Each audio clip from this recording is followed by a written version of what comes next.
plastic or a glass purple flower and some red ones as well. And it's a, oh there I am, hi. It is a dark kind of gunmetal, almost like a black.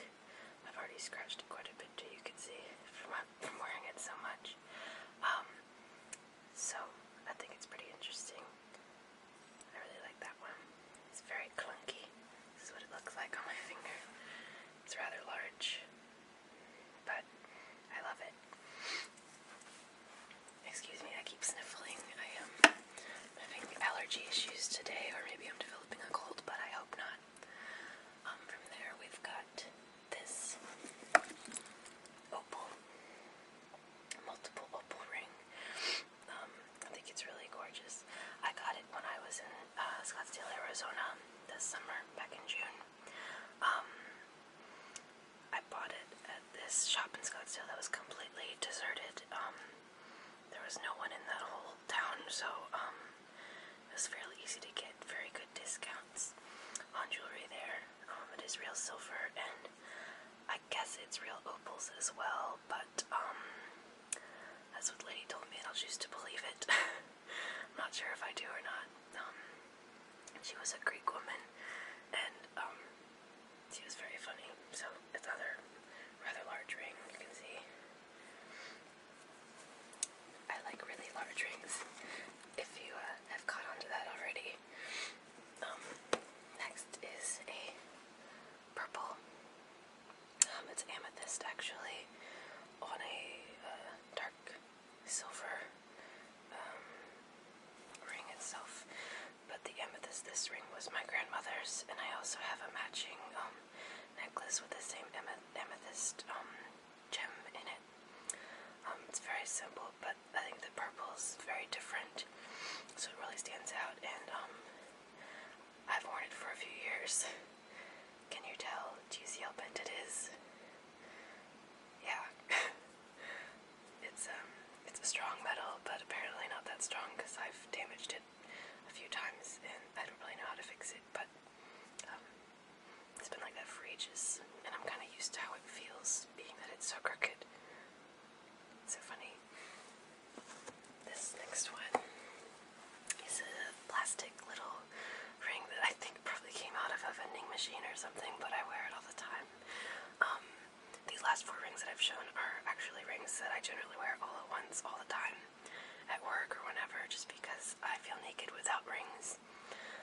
But this one is just a cheap little plastic one that my aunt sent me from Texas years and years ago, and it's pretty tacky, but a lot of people like it because it's so quirky, and it's very simple and very lightweight, just because it's just a simple, cheap piece of plastic. That's it.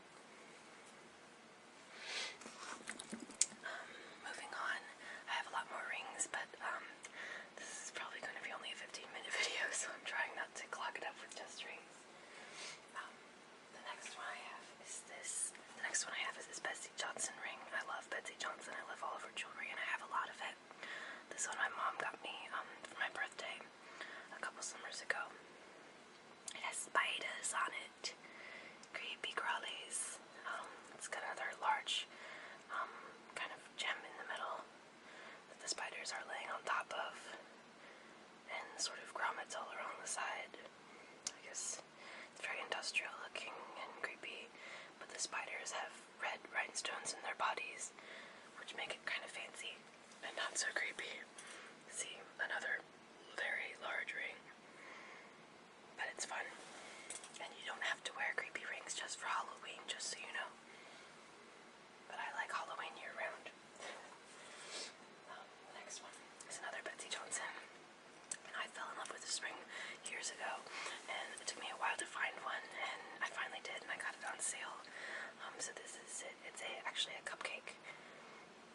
Isn't it adorable? It's gold, and it has this teal kind of painted on what would be frosting if it was real, and a pink flower with a little pink rhinestone in it. But the cutest part, look how tall it is. It stands up so tall on your finger. It's kind of awkward to wear because it just jingles around so much, and it's just kind of too big, but that's fine with me.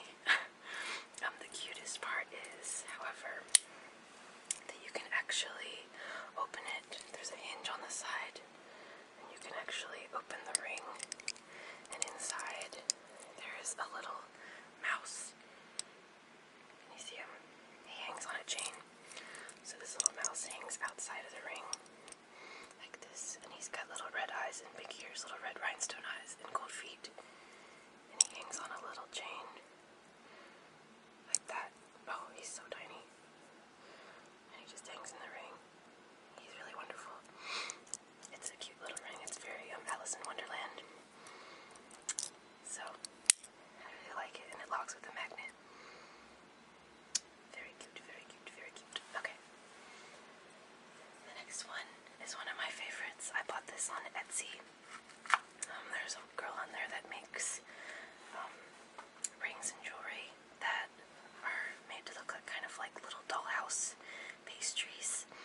strawberry cake with little pieces of slices of bananas and strawberries and pink frosting.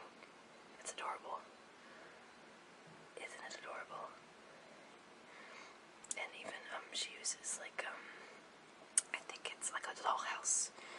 I think it's dollhouse pieces that she's fastened on the top of it with. It's some sort of platter or something, like a dinner serving tray that you would use on a dollhouse dining table. Lovely. Next. Okay. Now we're going to move on to my bracelets. Okay. So this first one, I'm not really sure where it came from, but I've had it for a while. And I don't wear it as often as I'd like to. It's just very wild. Lots of different colored gemstones, and it's bright gold. And it's very nice, right? And it just fastens with the chain like that.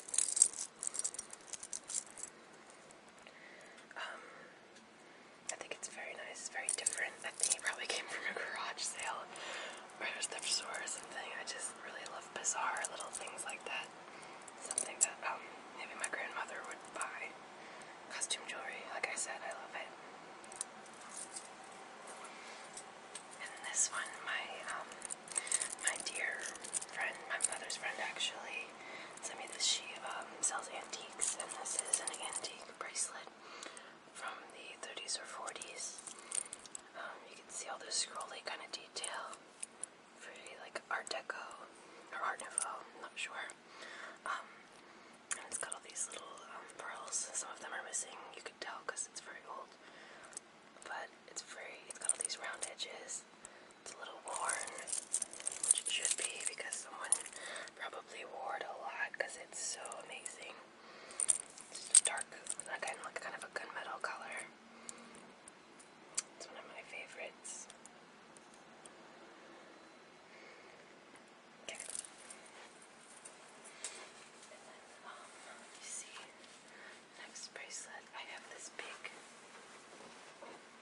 purple, which is my favorite color. This big purple bangle that I bought a long time ago. It's just a shiny bangle with a gold inside, and it's purple, and it's chunky, and I wear it a lot. Looks like that, and it just, falls on the arm very nice. Let me see. I really don't have that many bracelets. I'm trying to get more and more. Oh, here's this one, of course.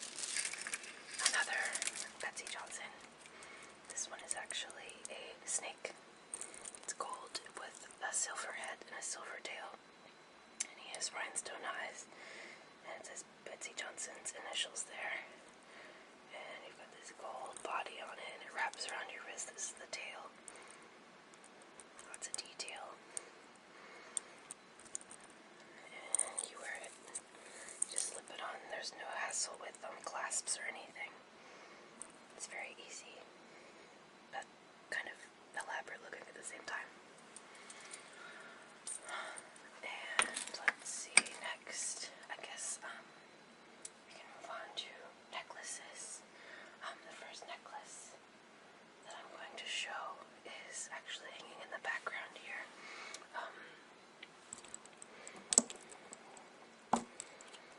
This one. This is a piece of glass that a friend of my mother's made, and my mother gave to me.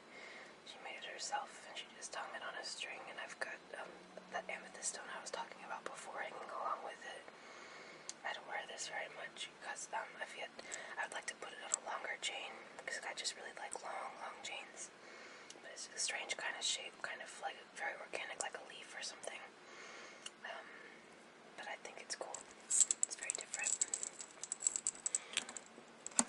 And see, there's some pearls. They're not real, but they still make me feel fancy once in a while. I had matching earrings, but I broke them again because I'm a klutz. This was my mom's. Oh gosh, I just dropped that. Okay. This was my mom's. I kind of box when she wasn't looking. It's not something she ever wears. It's got this double chain, this double layered chain on it. You can tell. It's very ornate with the gold tassels hanging off of it. It reminds me of something that you would see like in the Middle East. Maybe. I'm not sure where she got it, but I really like it a lot. And it's gold and it seems very regal. My mom also just got me this for Christmas. It's kind of funny, because I traveled to Europe last summer. So she got me this charm bracelet that has European and English coins on it. 10 euros. Yeah, it's not even like old coins. It's just brand new ones from the past decade or so. Just euros. And then there's the queen. I like it because it makes noise. It makes me feel like a gypsy. Jingles. The next one is my favorite. I bought this again off of Etsy. It is a vintage piece, probably from the 70s or 80s. It is on a long chain, and I'm entangling it myself right now. And it is actually a lion.